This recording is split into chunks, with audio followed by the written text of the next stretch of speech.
Hello everyone, welcome to my channel. I'm Jordan. Welcome to another Book of the Month reading vlog. This is a series I do not only to stay on top of my Book of the Month books, because I am a Book of the Month subscriber and I don't want them to pile up too much or just sit on my shelf unread. I want to read them right away as I'm getting them. Also, it's to help out you guys who may be Book of the Month members and might be wondering whether you should add on a particular book to your next box or anything like that. This is not sponsored in any way by Book of the Month. I wish it was, but I am just a regular old member of the service. I really enjoy it. I enjoy most of the books that I get from the service. If you're not familiar with it, I will link the website below, but basically it's a subscription service where Book of the Month picks 5 to 7 books every month as their main picks, and you can pick one for $14.99, or actually I think they're raising the price in the near future. If they haven't already, they're raising it by $1, so it's like 15 something, but it is a brand new hardcover book. And then if you want to, you can also add on any other book from their like backlist catalog for $9.99, or again, they might be raising that, so it might be like 10 something now. But overall, it's really good prices for hardcover books and brand new releases. So I enjoy being a member and making these videos to help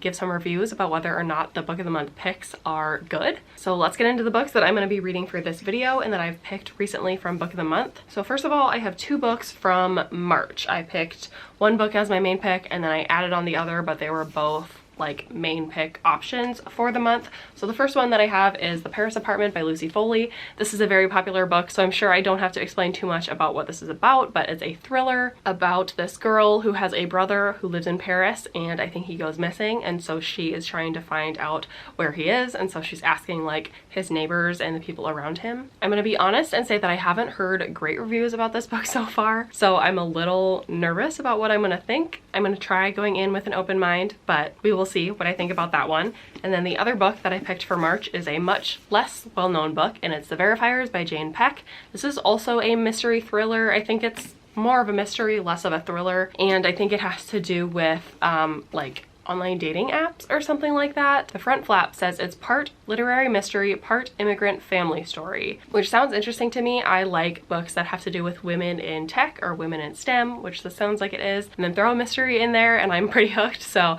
I'm gonna try this out, and I'm hoping that it's going to be kind of a hidden gem and an unknown book that I can help promote from Book of the Month, because I know almost nobody picked this book, so I'm excited to give my thoughts on it. And then my April pick is not a mystery or a thriller. It's a contemporary, as far as I understand. It's called True Biz by Sarah Novick. And this is actually about a deaf high school, I think, and about the characters that go there and just their different like interactions and situations and everything like that. When the picks first came out, I didn't really know what book in April I wanted to pick. None of them were jumping out as anticipated releases, but when I read the synopsis of this book, it sounded really interesting, and I have never read a book about deaf characters, and so I thought, why not go out on a limb and try this one? And then after I picked it, it's been getting a lot more buzz, so I'm really interested to read this book, and I think it's going to be a good one from early reviews that I've seen. So can't wait to get to it and to let you know my thoughts. So those are the 3 books that we're going to be tackling. Not sure what order I'm going to go in yet, maybe from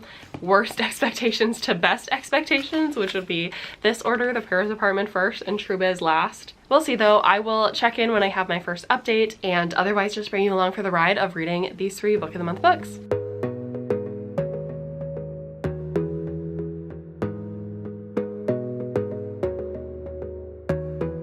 Okay, you guys, I have an update. I am a little way into my first book. I did decide to pick up The Paris Apartment first, and I am trying to go into this with blank expectations. I'm trying not to let everyone's negative reviews impact the way I read this book, because I want to give it a chance, and I know that there are some people that enjoy it, so I'm giving it a chance. I am about 100 pages in. We are very much still in the setup of the book, and there's really been no reveals or twists or anything. We are just following our main character Jess, who is looking for her brother. She called him last minute saying she was gonna show up to his apartment. He said, okay, fine, I'll be there waiting when you get here. And then a few hours later when she got there, he was missing and she can't get a hold of him or anything. So she's reaching out to all of his neighbors and people that might have been in contact with him just to find out where he is. This book, it has lots of short chapters with lots of different points of view. So far, I'm actually having a pretty okay time keeping everyone straight. I do like that it separates, like if it's talking about the character who is in the penthouse apartment, it says her name and then penthouse. And then for everyone else, it says like their name and what floor they're on. And that, for some reason, is really helping me keep them all straight, because I can keep them straight like locationally. I don't know if visually that just helps me keep the character straight, but it's actually working. I'm not too confused. The book does have a lot of like, not cliffhangers, but for each character, it'll be talking about like the last time they had a conversation with Ben, or maybe the first time they had a conversation with Ben, and then the chapter will end with like, but that wasn't the weirdest conversation I had with Ben, or something like that, leading us to obviously believe that there's more to be uncovered about everyone's relationships. That doesn't really bug me. I usually kind of like books like that make you want to keep turning the pages. I just don't know if it's totally necessary for this book because it's obvious that all of them are intertwined and all of them probably have something to do with where Ben is. But I don't know. I have the audiobook, so I'm listening to that when I can, and then I'm reading physically when I can, so I'm getting a little mix. I'm gonna keep flying through it. It's reading really quickly, and I will be back probably once I finish to let you know if it's a hit for me, if I'm an unpopular opinion, or if I agree with everyone else and it's a bust. Gotta focus on yourself, on your faith, on your dreams, on your mind, on your health, yeah. All right, I finished the book, you guys. Finished The Paris Apartment. I have some thoughts. I will say right off the bat, I don't know why this is getting quite as much hate as it is. To start with my experience with Lucy Foley, I have read The Hunting Party, I have not read The Guest List, and I have not read any of her other books, which she does have 5 total books out. Nope, sorry, she has 5 other books out, so she also has 3 books that are not as popular on BookTube. But The Hunting Party, The Guest List, and this one are definitely her 3 most popular and most commonly talked about, and I've only read The Guest List before this one. I thought The Guest List was fine. It was like an isolated close circle mystery, and it didn't do anything shocking to me, but it was fine. And then The Guest List, I think I started one time on audio, and I don't own the book physically, and I just never got around to finishing it. Like, I was really early on, so I still think I could read that someday, but I also don't think that's gonna be a new favorite book, so I haven't been rushing to finish that one. And then this one is pretty different because this is not an isolated closed circle mystery like those two. We still have like the character dynamics of that, where you have lots of different characters all interacting and all kind of sharing secrets or whatever, but it's not closed room, locked door, anything like that. People can come and go from the apartment building as they please. So anyway, what did I like about this book? I actually thought the twists and reveals in here were pretty good. I didn't see them coming. I liked the like halfway kind of reveal about everyone in the apartment building. If you've read the book, then you know what I'm talking about. And then I didn't mind how everything was revealed at the end of how like the motives of what happened.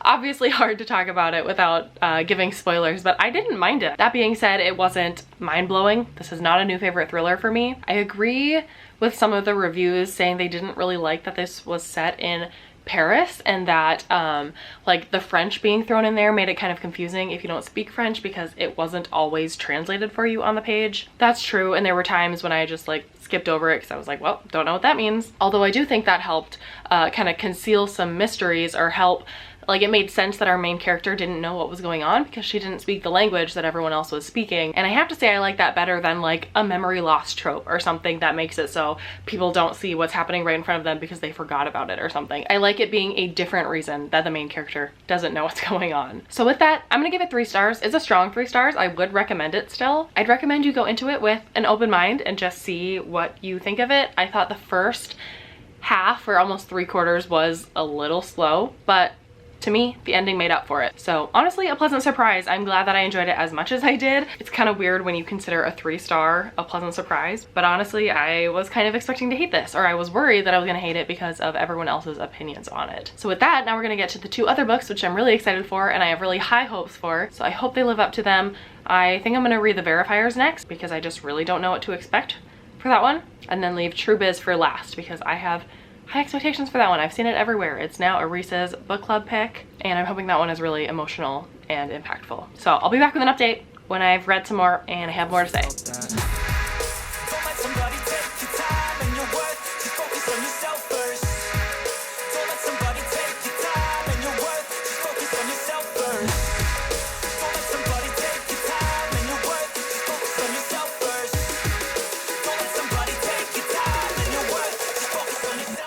Okay, hello, I'm back with an update. I've actually finished The Verifiers, and I didn't even get a chance to update you with like partway thoughts because I just didn't have time. I kind of flew through this book. I actually, when I started it, I started reading it physically only. And then I was like, you know what? I know that I'm gonna love this book more as an audiobook. So I got the audiobook and listened to it that way. And I was able to kind of fly through it within a day or two. Does that ever happen to you guys? I, most of the time, don't seek out audiobooks necessarily. It's just more like if it's a book that has an audio version and I know I'm gonna be busy, then I read the audiobook. But this one, there's something about the characters and the main character specifically that I just wanted like to hear the narrator telling me her story. So this is about our main character named Claudia, who is Chinese. She lives in New York City and she works as a verifier. Her job as a verifier is kind of secret. Like it's not really something she can talk about with like the masses and with all of her friends and family, because her job is basically to verify that people on online dating apps are who they say they are. So people will go to her company or the company she works at, and they'll be like, I've been seeing this guy from this dating app and something's fishy. I don't think that he is who he says he is. I think he might be, you know, married or have some other secret that I need the verifiers to look into. So then they basically do like PI work just to find more information about the people on these apps and who they really are. And then the plot of the story is that Claudia gets caught up in this one case where a woman comes to her. She's concerned about this guy, so they look into it. Turns out it's nothing really that sneaky going on or anything. It's just like, he's not that into you type of thing. So her company is like, case closed. But then that woman who came to the verifiers goes missing. And again, the company is like, case closed. We don't have anything to do with her anymore. It's too dangerous to look into it or anything, but Claudia can't let it go. So she ends up digging into it on her own and it goes from there.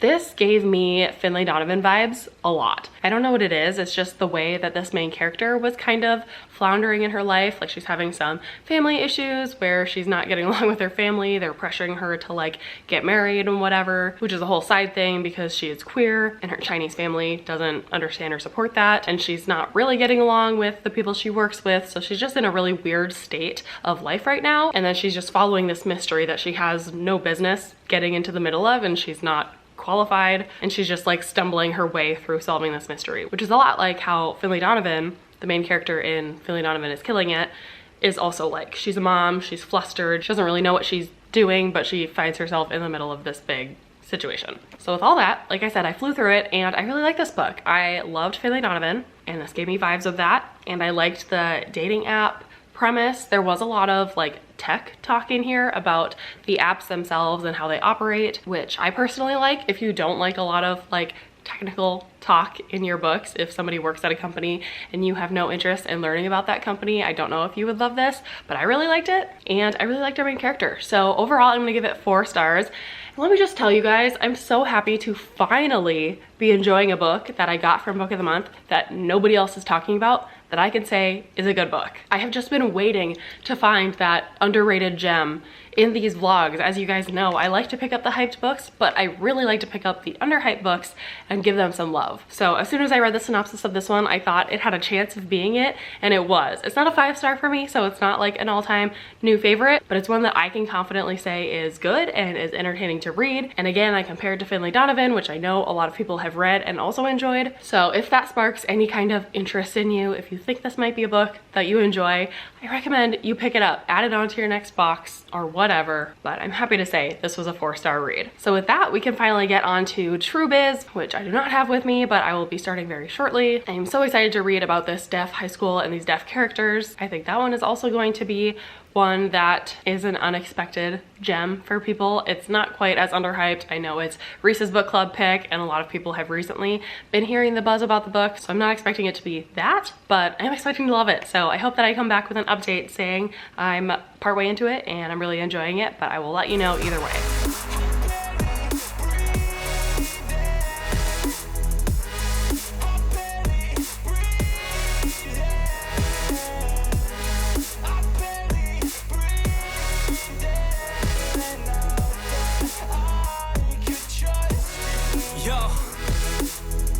About others way before myself, yeah. I guess that's why I feel like I go through hell, damn. Wasting time on your dreams instead of mine, yeah. About to turn this franchise around on a dime, man.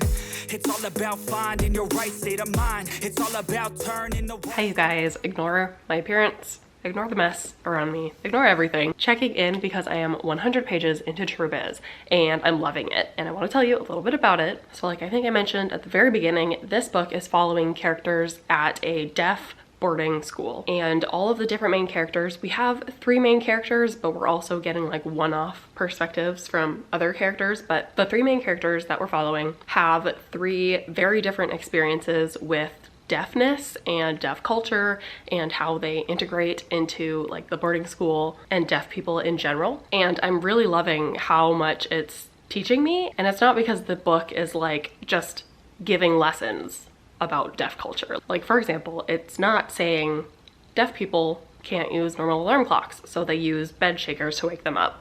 Like it's not like that's a sentence. It's more just integrating it into the story and just saying in the normal context of what's going on, it's like her bed shaker woke her up at blah blah blah time to get to wherever she needed to go. So it's like all these things that I have not thought about as someone who is not deaf, really doesn't know anybody deaf, and hasn't really made an effort to learn that much about deaf culture. It's definitely opening my eyes to that experience and what a deaf person might go through. So I'm loving it. While most of it is like that storytelling that I was talking about, where it just integrates the information really seamlessly into the story, it does also have parts that are more like informational. Like there are several pages where it does show actual signs and explain what they mean, and like how ASL grammar is different from normal English grammar, and even how American Sign Language is different from other sign languages, which is really interesting.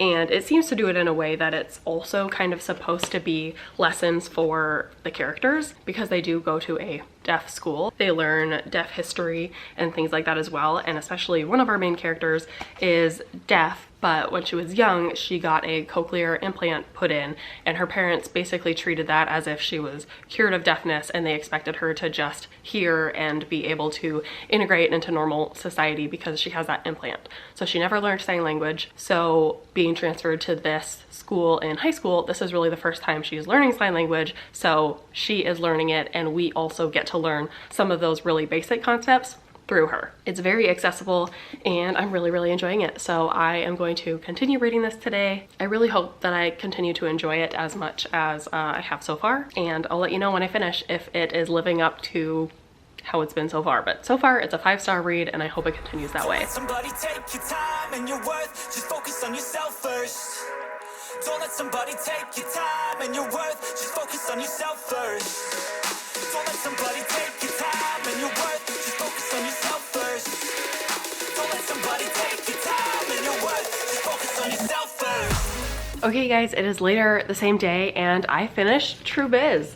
I'm so excited to talk about this book. I feel like there's so much in here to discuss. I think this would make a great book club discussion book. If anyone is watching this and runs a book club or is part of a book club and needs a book that will spark discussion, I think this would be a great one. There are so many things that I loved in this book. I loved, again, how it seamlessly mixed like teaching about deaf culture without being too direct and spelling things out for you. Like teenagers in deaf culture specifically, or like school dynamics within the deaf community, and how people with cochlear implants are viewed versus kids who never got implanted, and kids who speak only with sign language versus people who can talk and hear a little bit, or people who use like English words in addition to sign, was just fascinating. And like the hierarchy of kids and of people. It discussed like discrimination in here, and how there's still, even within this community of oppressed people and within this minority, there's still more oppression to be had, and like privilege and all of that.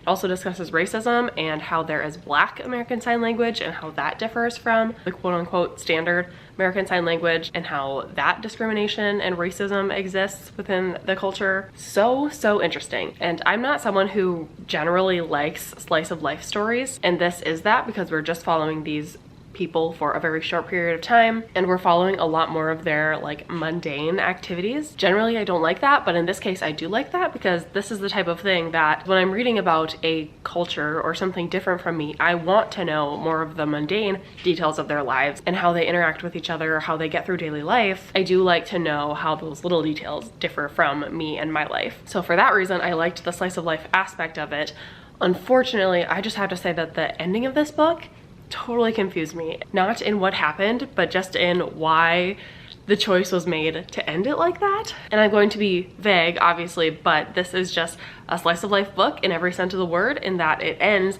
and you don't get to know like the rest of the story. You don't get to know what happens to these characters.